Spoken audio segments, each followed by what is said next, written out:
Welcome back guys to another YouTube video. At ngayon, bubuto tayo bahay. So, medyo hindi ko may explain ng ganun kaganda yung ginagawa ko. So, mukhang kailangan nyo na lang kopyahin. Sorry kung hindi ganun kaganda ito ang tutorial video na to. Kasi hindi naman talaga ito tutorial video. Gusto ko lang gumawa ng bahay.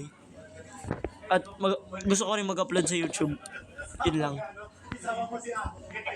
So, magsimula muna tayo sa framing. Simula tayo sa framing ng mismong bahay. Kasi ito magiging base ng ating mismong bahay. Alright.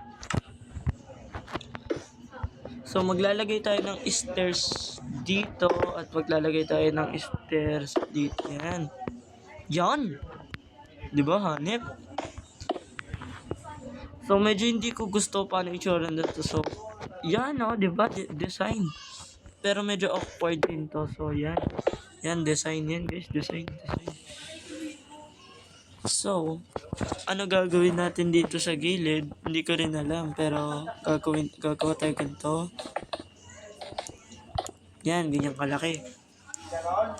I-expand din natin to. Wala tayo ng square. Hirap mag-YouTuber, no? Yan. Yan yung mismong framing natin.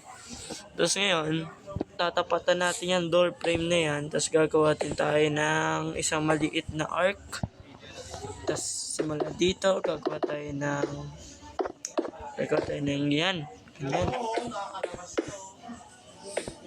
Diba? Ang galing, yung pantay.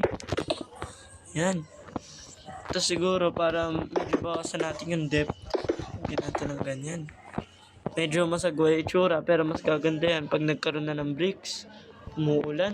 Ang galing. Baka. So guys, pinipilm ko to ngayon. Tapos bumagyo sa amin, halos masira lahat ng gamit namin. Okay lang yun. At least buhay. Yun na mahalaga. So ngayon, tapos na tayo sa mismong framing.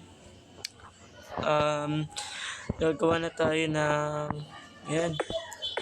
Medyo maliit lang tong bahay na to guys. Kasi saglit ko lang to bubuin. Yan. So as you can see guys, hindi naman ganun ka-complex ang ginawa kong design. Easy to follow. Yeah. So ngayon, bago natin punan yung bintana, ang gagawin muna natin ay pupunan natin yung sahig.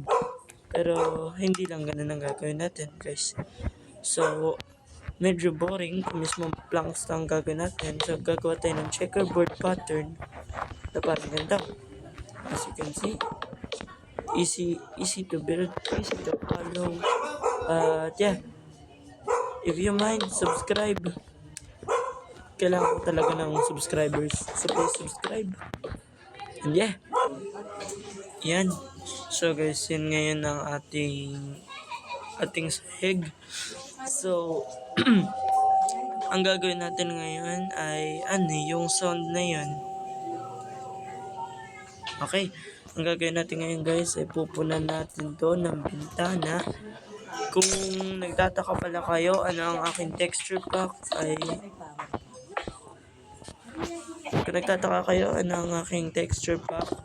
ito po ay multi-pixel. Very nice texture pack, lalo na kung magbibuild ka ng photorealistic na bahay. Next episode gagawa ko ng bahay ulit. Tapos next, gagawa ulit ako bahay. Hanggang magsawa kayo manood ng gumagawa ng bahay.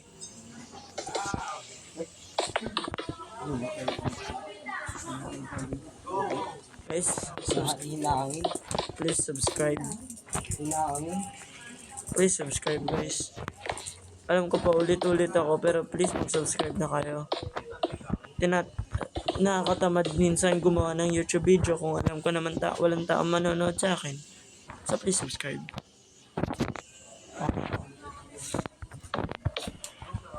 So yan. Yan. Diba? Napakadali. Diba? Napakadali. So ngayon pupunuin natin to. Yan, panin natin yan, yan. Yan, di ba, kuya, galing. Kuya, galing, di ba, ang dali. Ang dali, guys, ang dali. Sobrang dali. Kaya nyo tong gawin kapag bored kayo. Tinatamad kayo mag-isip na idea. Tinatamad, tinatamad kayong mag-hanap ng design. Tinatamad kayong mag-search ng design. Tinatamad kayong mag-isip ng magandang design. Sa nyo ng pangalan ng kakalibutan. Ito, easy. Easy to design. Easy, easy, easy. So, ngayon, hindi ko i-include yung yung interior, pero kung gusto niyo gumawa ko ng interior, please comment down below. At yun, gagawin ko ang buong Malacanang dito sa Minecraft. Medyo tinatamad lang ako at naghahanap pa ako ng inspiration, at gusto ko kasi libre yung time ko para kapag in-upload ko, satisfied kayo sa magiging outcome. At ito ang aking finished house. Actually, hindi siya finished kasi hindi included yung interior. Hindi ko na sinama yung interior kasi gusto ko kayo mismo yung gumawa nun, kasi baka malimited kayo. Malimited kayo sa sarili yung potential. At basic lang to, kaya nyo pa nga pagandahin to Kung gusto nyo i-upgrade to, please mention my name, at see you on the next one. Babush!